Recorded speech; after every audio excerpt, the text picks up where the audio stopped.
Welcome everyone to What the Force, and welcome to a relatively immediate reaction to Kenobi, because I'm here with Michael Cohen, who is from the podcast Faster, More Intense, and we were both able to watch the first 2 episodes of Kenobi live at the Celebration red carpet. Mm-hmm.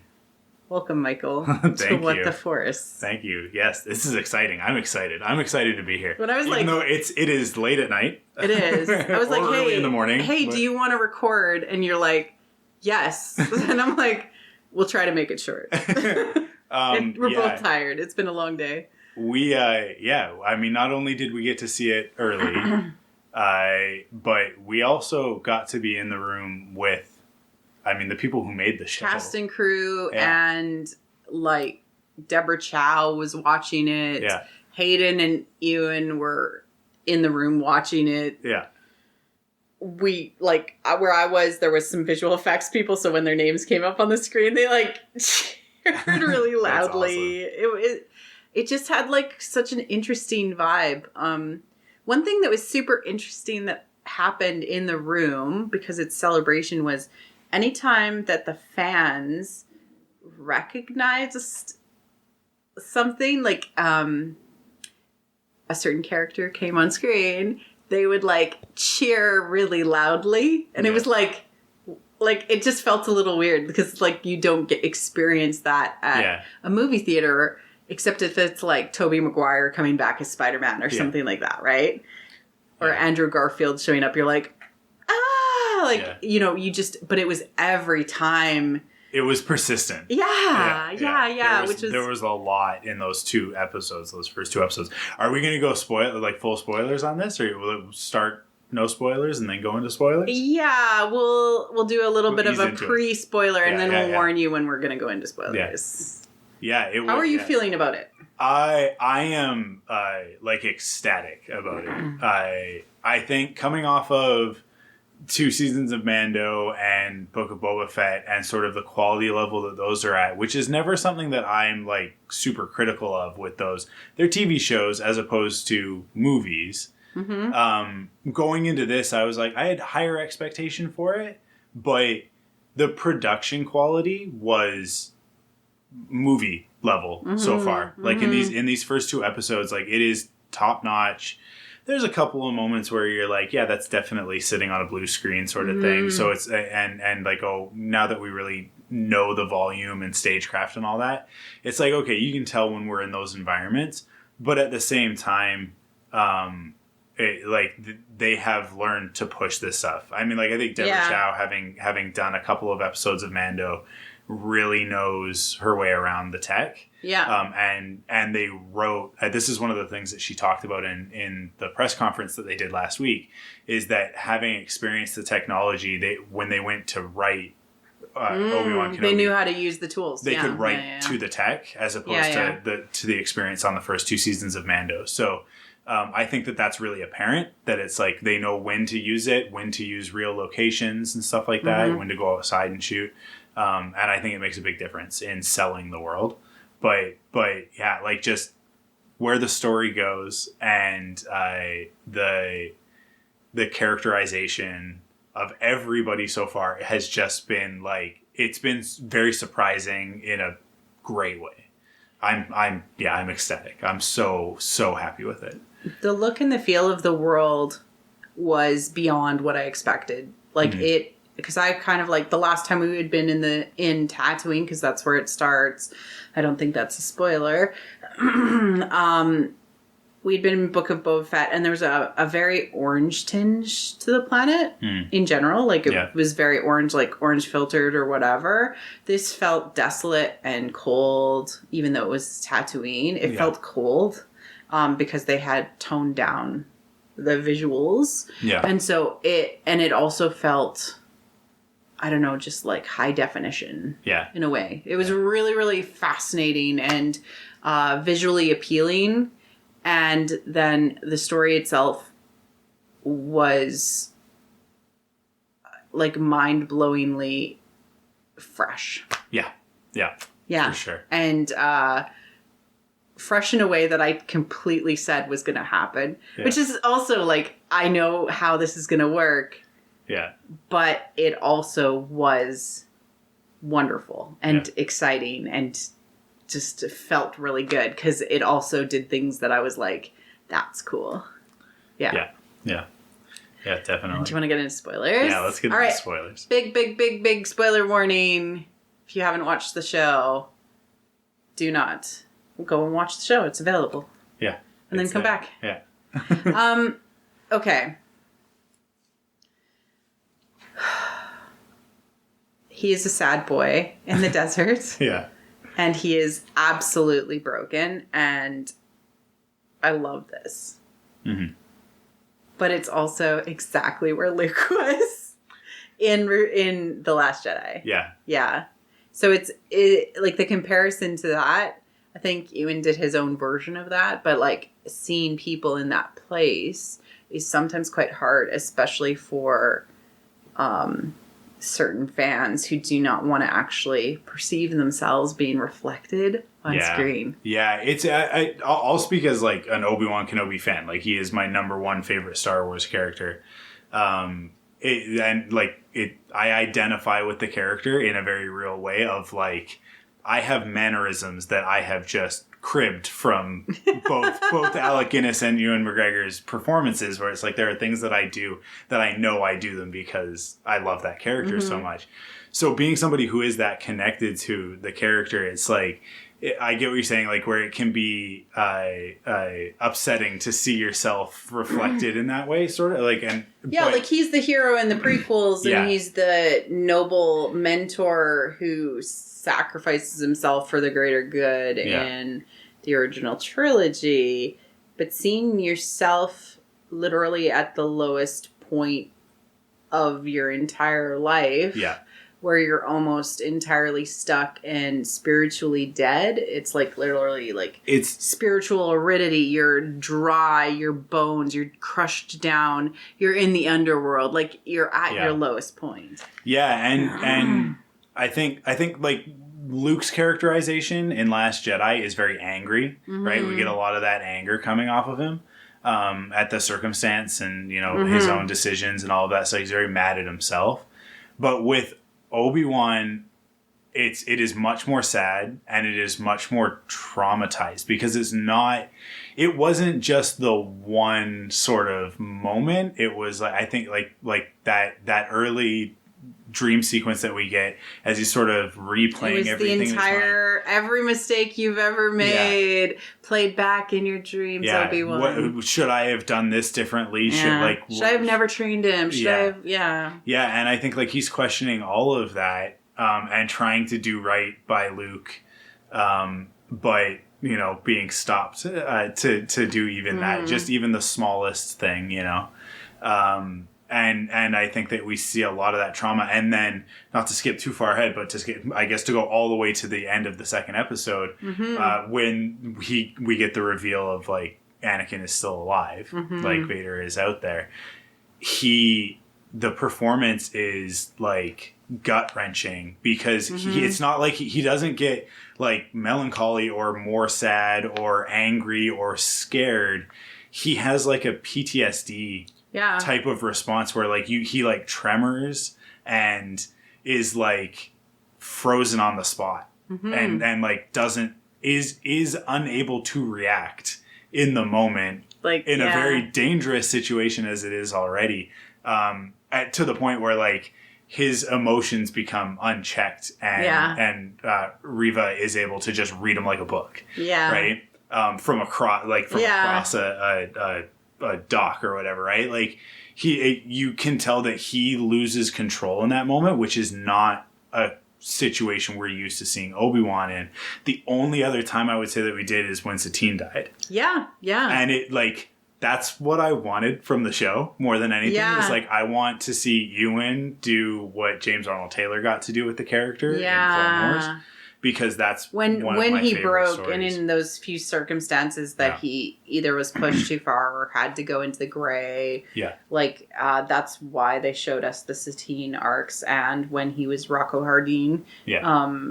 When he was pretending to be a bounty hunter with a different face, and Anakin thought he had died. And so it's like, that's the reverse of the situation that we're in right now, where he thought Anakin had died, right? Like, so it all made sense what they were recommending us watch, and maybe we'll get more of that. It's just, maybe it wasn't in the way that we thought. So we'll see after these episodes. Yeah. I really, really loved sort of this, like, I'm hungrier than you that we were getting from Riva. Like, she has something to prove. Yeah. You know, and it gives her a lot of interesting things to play with, and the fact that she's kind of unstoppable in a way, which is also really, really interesting to see in a feminine character. Yeah, I like the way that they're sort of doling out just bits of her backstory, and it's at first I think we're meant to believe one thing with that cold open, and later on in the second episode where we sort of get the rug pulled out from under us of like you came from the gutter, and it's like, oh, so was she a Padawan, or was she a Force-sensitive kid just out there that was exhibiting something, and they picked her up. Yeah. So and what about that makes her different from the rest of the Inquisitors, as the Grand Inquisitor calls her out as the lowest of us all, right? And so like it is like it's setting up her motivation for why Kenobi is her target. Right? And why she has to do this. And I think it has to do with the fact that the other Inquisitors are mostly fallen Jedi. Yeah. Including the Grand Inquisitor himself, who is not dead. I'm sure he's fine. That's a bait and switch for He's fine. And literally, like, people were like, isn't he in Rebels? Yes. But, you know. Remember that part where Anakin caught on fire? Yeah, literally, like, limbs. They have back-to-tanks. They could replace his insides with mechanical parts like they did with Fennec. Yeah. A lightsaber to the gut is hardly a fatal blow in Star Wars. Yeah. But I think that she views herself, because she had never had formal training, which is also like democratization of the Force, to say she is third sister, she's almost at the top of the ranks of the Inquisitors, and it's all based on power, not on training or background. Yeah. Like, she never had to unlearn her connection to the Force, or learn it again, or enhance it. The Jedi didn't make her powerful. She was always powerful. I fucking love that. Yeah. I love that so much. That is exactly what I need out of the universe. Yeah, to get away from the idea of training, and who is your father? Who is your mother? Who was your grandmother? Yeah. Yeah. I think it is. It's a good indicator that, like, I think Deborah Chow understands Star Wars in the right ways, right? Because I think we talk a lot about John and Dave understanding Star Wars and having a really good handle on it and telling some good Star Wars stories, but there are a few places that feel like they're kind of like it's very much from their lens. It is very much the 40-something white male, like, Star Wars is these two characters, Han Solo and Luke Skywalker, and so everything's going to be a remix of one of those two characters, or just a copy paste of one of those characters, right? Yeah. It's going to be, you're either the guy on the outside or you're the hero that's coming up the middle. Yeah. So, but I really like the most complimentary thing I think I could say is that like the Rian Johnson approach feels heavy, heavy in this one, where it's like, I think that Deborah went back and went like, how do we tell a Star Wars story? How do we do this? And is pulling from the right pieces of inspiration, but at the same time, like you were saying, it's fresh. So much of these two episodes feel wholly new, new, but also familiar. But that's what it works. But it's not disjointed, right? Which I think the last time that I really felt that would have been with Star Wars Rebels. Yeah. Because Star Wars Rebels was like, at first, I didn't think I was going to like Rebels. Like when they started announcing characters and we saw when they did the little shorts, the little vignettes. Yeah, those were cute, but it was like I don't know if this show's going to be for me. And then we got the 2-parter, and I like by the end of the 2-parter, I was like, oh no, I think Kanan Jarrus might be one of my favorite characters. It was and like the space family aspect of it was so unexpected and awesome. And exactly. It feels the way you want good Star Wars to feel. Yeah. Which is hard to explain, but I'm going to try. Okay. Which is that it's telling you what you've always known about Star Wars in a new way. Yeah. Yeah. Yeah. And it's what you've known about Star Wars deep, deep, deep down inside. It's about compassion. It's about love. It's about growth. It's about transformation. And it's also about this feeling, right? Like the Force is always the feeling. Yeah. And so is the experience of Star Wars. And it's I'm beyond in love with this show already. Yeah. It's like it really got me. I've been saying a lot lately that Star Wars has lost its why, right? Like which and that's something that I bring over from my professional life working in branding and stuff like that. Like knowing your why is really important in all of that, and it should motivate all of your business decisions and all that sort of thing. And it's no different with storytelling. It's like it's not good enough to just do some cool stuff, right? You have to know why we're telling this story, and going into it, it's funny, we've been skirting around this, right? We haven't talked about it yet, but going into it, it was like, why are we doing another Obi-Wan story? Why are we telling this story? Why are we revisiting Obi-Wan? Why are we digging this up and exhuming this corpse in a way, right? But I have like 3 answers to this question. Deborah Chow has been really clear that like we found a way into this story that justifies its existence. That's like sort of gives it purpose, right? And that first shot of Alderaan, when you start to put it together, and you're like, oh no, oh my goodness, are we about to see? And we're gonna get Leia instead of Luke. And all of a sudden, it crystallized in front of me. It was like, oh, that's what this show is about. This is about Leia and Obi-Wan and a relationship and a connection that was like before Luke, and why she calls on him, and this is to my friend Courtney and I had the same thought apparently when we were watching it. Why is she named her son Ben? Yep. Is this actually about Ben Solo? Yeah. Like it ties in so well. It's like a lot of Leia's motivations and who she's become, and like not necessarily like because her father was always a senator. It's just like, you know, having this interaction at this tender age of 10, which is perfect Star Wars age, right? Influenced her to be a person that cared about the galaxy around them, in some ways taking on the best things from the Jedi, but like into herself and integrating her into herself in such a unique way that became Leia that we love. Yeah.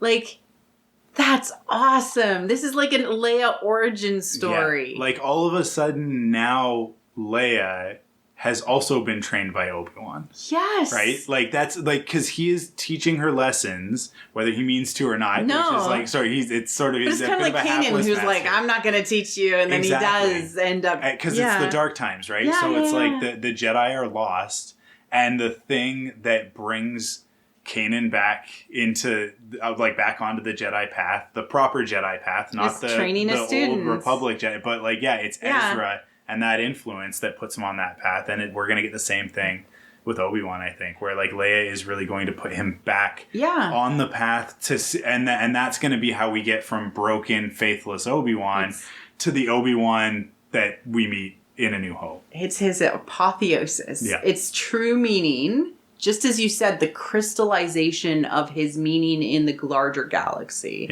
and in his fate, and in his life, and in his journey itself. It's when you truthfully understand who you are in the larger context of everything. Yeah. Apotheosis, that's what that means. Yeah. And it's a big step in the hero's journey before you basically become one with your own source of energy. Yeah.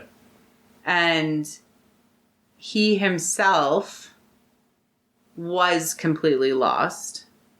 And Leia is an aspect of himself that is missing from himself. Mm-hmm. The childlike wonder. He never probably really had a childhood. He also has to kind of unlearn everything that he thought he had learned. Yeah. Very Yoda of me to toss that in. But this allows him to completely view things through new eyes because he is now being rebuilt from scratch. And he will be a more whole person by the end of it. Yeah.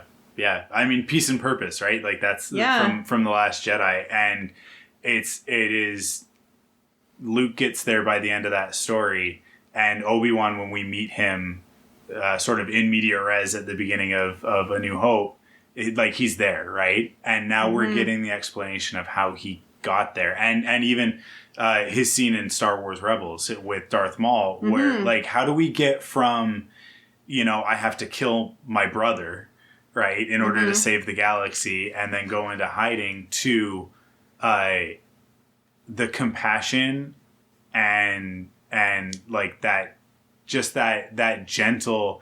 I mean, he kills Darth Maul. Yes, but he does it with Pieta. He holds him and he has compassion for the fact that this person has been chasing him his whole... This is part of his darkness that he has had and he has carried with him. And this is how I interpret that. He loves that darkness and he loves Maul in the end. And that is like mind-blowing. Yeah. That you could get there. And I'm going to humble brag just for a moment. I said this would happen. Yeah. Yeah. Because like the story is out there and it makes sense. Well, it's going to connect those dots, right? Yeah, it has to connect those dots. It has to like log in, like it has to go into the next phase of what's going to happen. It's a lot easier when you know where a person is going to go on their journey. You're like, oh, hey, this is the next thing. You said something to me when we came out of the panel and we met up, that you said, like, good Star Wars makes other Star Wars better. Yeah. And I truthfully love that. That's my measure of the best Star Wars stuff, right? And especially because The Last Jedi made everything better. Yeah, exactly. Yeah. When we have a franchise that jumps around in the timeline so much, where it's like we do something in the sequel era, and I would have been really nice for them to announce something today. I would have really liked something in the sequel era, but then we jump back to the prequels, and then with Acolyte we're going to go even further back. With the High Republic, we're even further back than that. Movies we may go really far back, right? And so like that jumping around in the timeline allows you to sometimes fix something that some people see as a plot hole, like Rogue One does, where it's like, well, the flaw in the Death Star is intentional. It's not. It's not a Deus Ex Machina sort of contrivance. It's actually like, no, there's a reason for this, right? And this to me is like Obi-Wan is definitely doing that. And what we were talking about was the idea of when Luke witnesses Obi-Wan dying on the Death Star, and then they go onto the Falcon, and they're just about to fight the TIE fighters, and Luke has that moment where he's all bummed out at the chess table, and Leia's comforts him. She's just realized, maybe we were sort of surmising, maybe she's just put together that General Kenobi and Ben, the Jedi that rescued her on Daiyu, are the same person. Yeah. Because Luke busts in and goes, I'm here to rescue you. And she's like, who are you? I'm here from Ben Kenobi. Yeah. I'm here with Ben Kenobi. And she's like, Ben Kenobi, right? Like that reaction. Yeah. Which has always been one of those things where we're like, she wouldn't know him as Ben Kenobi. Yeah. Like, it could be that, or like she's kind of known that he was both those things. Yeah. Because now she knows both those things and like empathizes with Luke as somebody who also appreciated him and cared about him. It makes you reevaluate things, and this iteration that happens with Star Wars, when it's done well, it adds to the story so much. Like the idea, people are like, well, why did she name her son Ben? Like, well, now she has a reason. And also it makes us feel good that she had a relationship with Ben Kenobi as well. Yeah. It elevates Leia to the same level as Luke from the get-go, right? Yeah. If not, I mean, even more, It might even put her a little bit higher up because she's had this one-on-one interaction with him at this very impressionable age. Yeah. Right? Whereas Luke is much more, he has to unlearn everything, right? But Leia is at the point where, the lessons that she's learning from her parents, which was also so refreshing and wonderful to see parents doing the right thing, giving good advice, being loving and caring and tender with their child. We got wonderful parents in this. Yeah, and it wasn't under the these are the last words I'm ever going to say to you sort of pretense. Obviously, we know where that eventually goes. But it is still it was very wholesome. The family scenes with Breha and Bale were they were wholesome family storytelling, and it was really nice to see that in Star Wars, where the family unit is such a broken thing in all of the stories. There's always somebody missing or some trauma or Alderaan is really important to me, and seeing them as a normal family, regardless of the chaos, was just so good. And Brea and Bale, this place means a lot. And Leia, Princess of Alderaan, set there, and getting to see it live action with young Leia.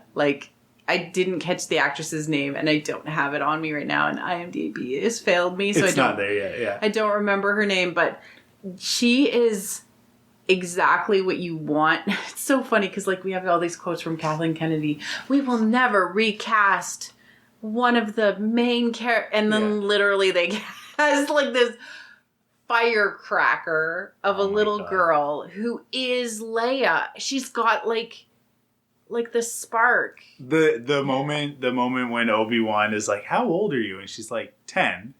You don't talk like you're 10, and you it's don't talk like you're 10. Yeah. It because she doesn't there's a couple of moments where she sort of steps out and starts giving him orders. Yeah, she starts telling him what to do, and you're just seeing the formation of her, the woman that she's gonna be, her total ego self, what she will be, and how confident she is in her own power and everything. It's all there, but yet it also I'm scared, running away. But she's still a 10-year-old. Yeah.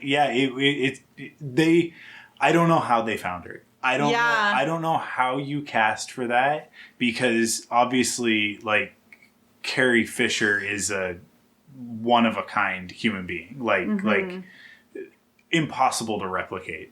And this morning at the first panel, when they had the whole clip thing of celebration or whatever, and her stuff came up, it was you couldn't help but tear up, because it's such a loss to not have her, right? Yeah. And celebration really makes that feel apparent, because she was such a huge part of it for a few years there, and to find in a 10-year-old that spirit that to nail the comedy and the drama of that character as a 10-year-old. I mean, and just sass. amazing. And sass. Oh my God. So much sass. So good.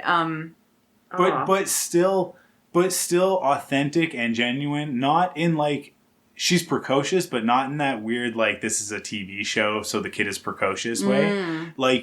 So much of my daughter is 5.5, 5 3/4. She'd get mad at me if I got that wrong.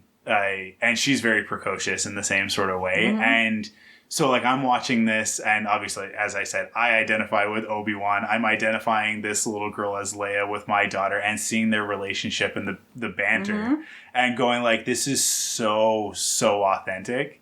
It's so genuine. And, like, I don't know how you cast kids like that, like, to find them and then get that performance out of them. And, I think a lot of the credit has to go to Deborah Chow for putting those pieces together and then using them the right way. Yeah, exactly. And Luke just being a kid off in the distance. I love it. I love the bait and switch of, like, how much Luke do you think we're going to get in this? And it's like none. Actually, I think that's it. I think what was in the trailer we might get, like, one more clip of him towards the end. But I don't know. He could come back. He could. There could be a moment where he has an interaction with the crazy wizard. Yeah. And then, like, that's the last time that he sees him until he's 18. Yeah. Right? Like, that could still happen. I have a 10-year-old, and so, like, all of this feels very familiar as well. There's also, like, something that's been happening in recent years of this, like, male nurturing fantasy where I get to be the dad who also has power. Like, it's really plugging into this, like, primarily male psyche that's, like, you can care about others. Yeah. Right? Like with Mandalorian and Grogu, and you get a little bit of this, like, Uncle Ben. Like, Uncle Obi-Wan. Because he's like, if everything had been normal, Anakin and Padme could have, like, been together. Yeah. Leia and Luke would have known him as, like, Uncle Obi-Wan. Yeah. Yeah, and it is, I mean, like, there are so many, like, fanfics and, you know, like, comics and art pieces or whatever of, what if everything was okay, and there's, you know, Uncle Obi-Wan with the kid, like you know, being a hapless uncle, right? Vader and son, And that's it, and that is exactly what we get to see in this, but guess what? It's canon. Yeah, like, now it's canon. It's, like, literally they took this concept and were like, you know what? He's actually the kind of drunk uncle. Yeah. Who has to babysit. It's almost like Adventures in Babysitting. Adventures in Babysitting, a little bit. Yeah, a little bit. Which I love. Yeah. But it's like Obi-Wan who's been like, I live in the desert and I am old, you know. It's such a wonderful opportunity to get to see, like, that character be rejuvenated by one of Anakin's children, Anakin and Padme's daughter. Right? And like, so, like, Luke, like, heals Vader, but Leia healed Obi-Wan. Like, which has to happen in order for Luke to be set on the path in order to heal Vader. That's exactly. And when he talked about Padme, even though he didn't, like, she didn't know he was talking about her mother, like, it was just the right way. It was just the right thing. It was perfect. Yeah. She was stubborn too. I'm not stubborn. Yes, you are. No, I'm not. Right? Like, yeah. I mean, they found a kid that captures Carrie Fisher as Leia, that gets the Padme stuff in there, because there is a little bit of like that, you know, like aggressive negotiation sort of attitude. Yeah, like I am flabbergasted by it. It's just like it, and we were talking about, like, when she came out on stage and everybody hugged her. Okay, so the cast came out on stage after the 2 episodes, and they introduced the little girl who played her last, and everybody, like, had turns hugging, including Ewan. I was like, what? Yeah, because you could tell that they developed a very close relationship. They spent a lot of time together, Yeah. Like, he could be, like, Uncle Ewan for all we know. Yeah. Like, I always say, this is one of my number one things on my podcast. People talk about, anytime we'd finish a season of the Clone Wars or Rebels, and people go like, what do you want to see? What is speculation on the next season? What do you want to see? And I always say, always, surprise me. And they did. They surprised me in the best way possible with a story that, like, I don't know. Feels good. I need it right now. Yeah. It's like, it feels kind of perfect in the moment. It feels really good for Star Wars to be going in this direction. I say give Deborah Chow whatever she wants. If she wants to do more Star Wars, give it whatever she wants. Blank checks, man. Like, just... Same with Bryce Dallas Howard. We need these women. And is it Stephanie Green? Yeah. As well. Yeah. She's just so solid. I actually, and this is such a weird thought, I actually think there's space for an Obi-Wan Kenobi too. Based on this, like, I actually could see a secondary story develop out of this. I don't think it's necessary, and I want them to tell a complete story and like have it to be done, but I could actually see that there is space with this Leia actress. She grows up a little bit, and then there's like a thing that happens, and we could see him come back. Yeah. Like, I can actually see that happening, whereas I couldn't see There's a comic. It's my favorite of the old Marvel comics. In the midst of sort of the first couple of storylines, for the original Marvel stuff, like back in the 70s and 80s, there's a one-off issue where Luke kind of asks Leia a little bit about Obi-Wan, and she tells him a story about General Kenobi during the Clone Wars. And he's got this like all black outfit with like this white silver belt and white boots and gloves. And it's like, it's almost prescient, because then you go back and you like, eventually he does because he wears the clone armor at one point, and it all kind of fits in there. And I would love to see them do something like to adapt a little bit of that into the story as well. But like, there's still room in this story. Yeah. For them to where do that. he tells her stories of the Clone Wars. Yeah. Yeah. Oh. I mean, like, I think that there is a lot of opportunity and this world. We haven't even talked about Kumail Nanjiani's character either. No. Like what the faux Jedi and like. But then like, we're sort of set up to he's cute and funny, but he's also kind of a bad guy. Yeah. But then by the end of the episode, we get this awesome twist with the character. Yeah, where it's like he still does help. Yeah. Yeah, there is a heart of gold somewhere deep underneath all of that self-serving comments. A literal human smuggler with a heart of gold. Yeah, and and the fact that like coming into contact with Obi-Wan is what sets him on a path to do the right thing and make amends and whatever, is such a cool thing. And I think also another one of those things, like all of these pieces of the story are going to be peppered in to push Obi-Wan back to like, you have to find a way to stay hidden and protect Luke, but also like, you can't stop being a good person, right? Yeah. Like, which is where at the beginning, the guy is like, only half. And I thought that they on the train, like, or afterwards, that he would like give his credits to the guy and be like, here, take this. Yeah. And to do something, but he doesn't. He doesn't. Yeah. And he's like, he actually can't, because he's so stuck. I have a very silly comment, which is, didn't the cutting of the thing make you want sushi? It did look appetizing. It looked like, I'm like, what is this? What is this space sashimi? Yeah. That we are giant sand ray. Off this giant, like they were cutting like a sand ray. Oh my god! Because the thing that the camp was all set up against. So that was my read on it, is that they're like slowly harvesting this giant creature. Oh my god! It's another piece of that was wonderful. I didn't even like put that. I'm like, what are they doing? But that totally makes sense that they're like literally cutting up the sand whale or the giant thing, and there's some interesting stuff with that. I'm going to have to think about that before I record the deep dive. Yeah. That's some interesting stuff. I love how it's another layer on top of the crate dragon, creating like this ecosystem on Tatooine that we have no idea about. And you're like, how does this function? Yeah, like the black melons and the crate dragons and Yeah, like, yeah. At first I thought, like, oh, that's cool. Like, it's, like, fossilized. Because in Boba Fett, we got the whole thing of, like, oh, once this planet was just seas. Like, it was just oceans as far as the eye could see. And I was like, okay, so that creature died and was fossilized and then has, like, slowly been revealed. And they've created a camp underneath it.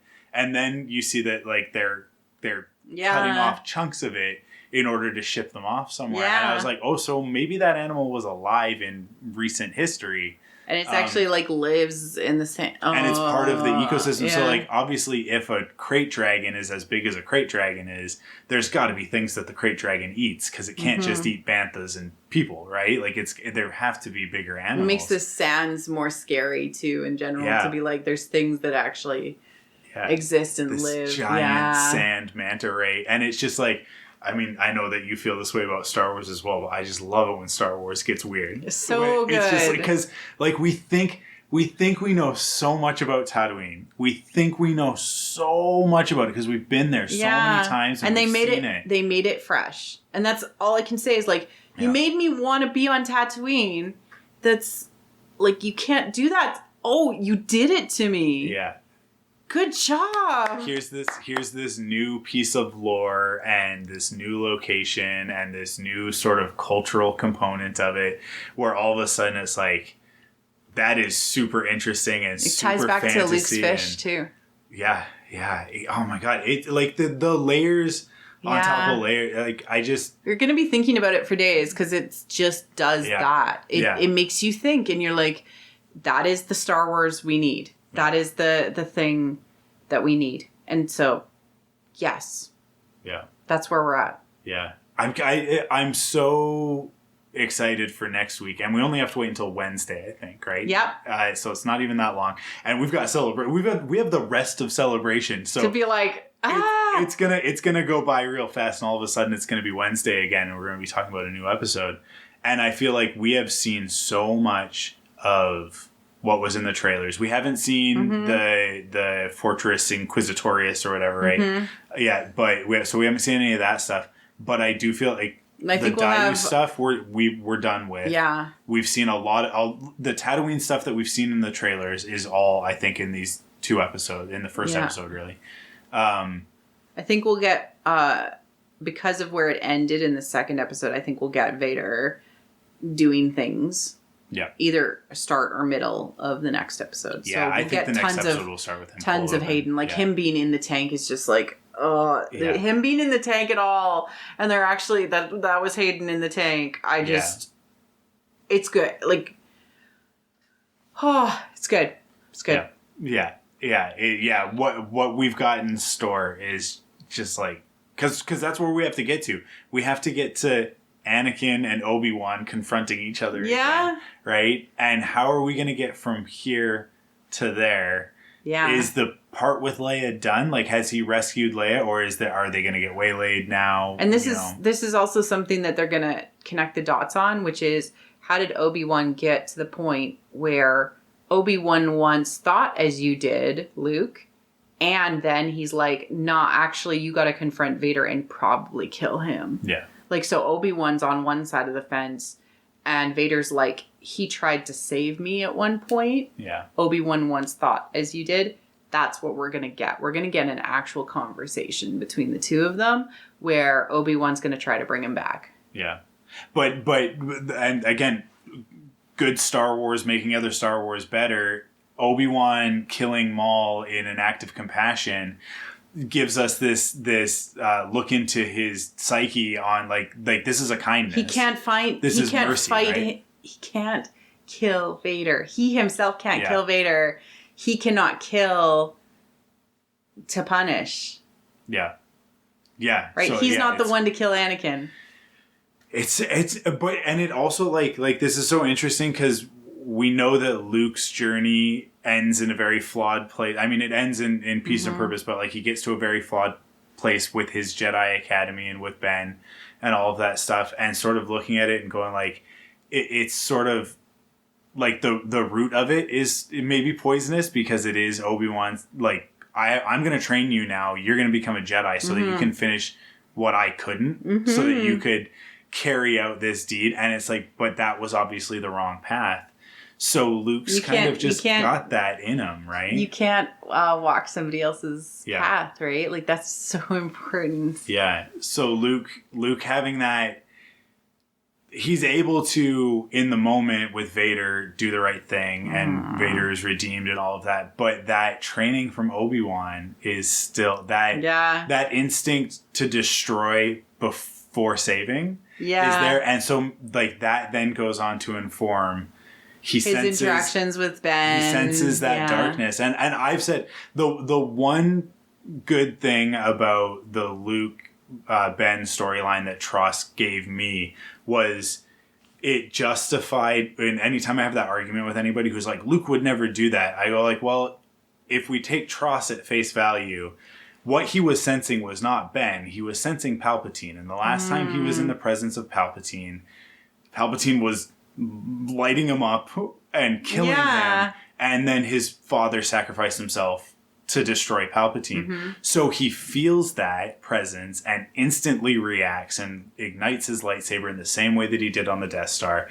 And that's the only thing, like, I can go and trust. Having Palpatine come back makes that moment in The Last Jedi work really well for me, and it's like this perfect retort that I have back to people who want to, like, try and take that moment down, right? Like, it makes a lot of sense to me. That's the Luke that we know. That's the Luke from Return of the Jedi. It is also the Luke that, like, momentarily tried to kill his dad, too. Yeah. Right? And, like, let that anger and then turn back from it, right? Yeah. So, like, it just, the more we get of Obi-Wan and his motivation and, like, this apotheosis and everything, the closer we get to understanding, because it's lineage, right? Like, not from bloodline, but, like, I love tracing, like, Brotherhood is a really, really great, the new book that's come out, because there's a lot about, like, the stuff that Qui-Gon passed down to Obi-Wan. It's like Jedi Anakin. Tree, Jedi family in some ways, because it's like and like Obi-Wan got stuff from Qui-Gon, who got stuff from Dooku. Yeah. Right? So, like, also that. Yeah. Yeah. So, I love looking at that stuff and going, like, where are those, like, through lines, you know? And, like, and how does it diverge? Because, obviously, Anakin learns certain things from both Qui-Gon and Obi-Wan. And then he passes on those lessons to Ahsoka. And then Ahsoka, I feel, follows on a very similar path to the path that Qui-Gon was on, right? Yeah. Like by leaving the Order and saying, like, when she says no more, there's clearly something wrong with the Jedi Order, so I'm not a Jedi anymore, right? But then eventually comes back around to it because she comes to understand the will of the living force and all of that. And so in the Ahsoka series, I think we'll get more of that, and bringing that back in. If they connect Maul into it, like we've talked about before, and if there's, like, Qui-Gon parallels in Ahsoka, and then Maul is coming in alongside that, it's a really great way to close that circle, right? Because obviously, you know, Darth Maul killing Qui-Gon is something that's almost unresolved in the galaxy. Like, it's resolved for Obi-Wan's story, but, like, like there are repercussions of that echo all the way into Ahsoka, right? I'm going to wear my Maul lives ? At some point during Celebration. Yeah. But is there any other final thoughts? No, I think that's it. I mean, like, I'm just so excited for whatever's coming in these next episodes, because it is going to genuinely surprise me. I have full faith in Deborah Chow. She can do no wrong at this point for me. Like, it's just, you've completely earned my trust. I'm along you get for the it. ride. Yeah. You get it in a way that I was not expecting. Yeah. Not that I didn't think you were wonderful. I thought you were great. I wanted femme gaze, and you gave it to me. You gave me feeling camera, where you actually see his emotions. Like, his face was the whole screen when he found out that Anakin was still alive. And that is exactly what we need as an audience to feel these things better. It was, in a way that Mandalorian and Boba Fett have been unable to do, it was abundantly clear what was going on the whole time. I think one of the biggest things with Mando and Boba is that there's a lot of opportunity for us to go, I think this is what they were going for, or at least I hope that's what they were going for. Yeah. And only to, be disappointed by certain things. And then in other moments to be sort of vindicated in some stuff. But yeah, like there is a lot of room for interpretation, which I think is a little bit more Dave's style. He likes to leave those sort of open. I don't think we can trust the Star Wars fans with room for interpretation. But that's the thing, right? Yeah. We need to actually be very clear with the messaging and also clear with the layers of storytelling, the symbolism and the actual things that happen on screen, and then the music has to be following. And I have a lot of thoughts on the music, but I'm gonna be saving that for a future episode where I'll actually get some musical experts on to talk about it. But the Kenobi theme is really, really interesting. Yeah. Very interesting piece of music. Yeah. So, Michael, yes, where can people find you if they are looking for more of your thoughts on things? I mean, first and foremost, I guess the podcasts. There's lots of 14 years of legacy content. I'm not going to be putting out as much in the future, but there's still lots to go back and listen to me before I was Reylo and had really bad ideas on Kylo Ren and all that sort of thing. But you've learned it's a redemption arc. Yeah. But Faster, More Intense is where I do the live action stuff. Mm-hmm. And then Rebel Cells is our animated show, which started as Frontlines, the Clone Wars podcast, but you can find that all in the same feed with Rebel Cells. And then you can follow me on Twitter at Arkwulf, ARKWULF. And sometimes I'll post, a Star Wars rant or two, but also a lot of art. Also the art. Yeah, your art is really wonderful. Yeah, so there, and on Instagram, at Archangel Wolf, ARK, and then the WULF on that as well. So Archangel Wolf. Thank you for letting me drag you to have a quick reaction podcast in the middle of the night. It wouldn't be celebration if we weren't up until 1 o'clock in the morning talking about Obi-Wan Kenobi. Yeah, recording a podcast. Yeah, about it's got to be done. Kenobi. Well, thank you for listening, everyone. And there'll be more to come with a deep dive with Alex Kane. That'll be out a little bit later, just because I'm still at Celebration and have literal plans from dawn until 1 a.m. So there we are. Take care, everyone. Cheers. Thank you for listening to What the Force. I'm Marie-Claire Gould, your host. Our intro and outro is orchestral music by Christy Carew for What the Force. We have a Patreon at patreon.com/whattheforce. We would like to thank all our patrons, especially those who love What the Force, Melody, Night Huntress, In Wild Space, Felicia, How Rude, Anna Perez, Neil, Joe Allen D, Christian Luca, Josh Johnson, Scott C, and Susan. Make sure you like and subscribe on YouTube or leave a 5-star review on iTunes or other pod apps. It helps others find the show. Check out our other channel on YouTube, What the Fiction. You can connect with us on Twitter at WT Force Show, What the Force Podcast on Facebook, or our website, whattheforce.ca, and our Discord. Links are in the liner notes. Feel free to reach out and start a conversation. Cheers.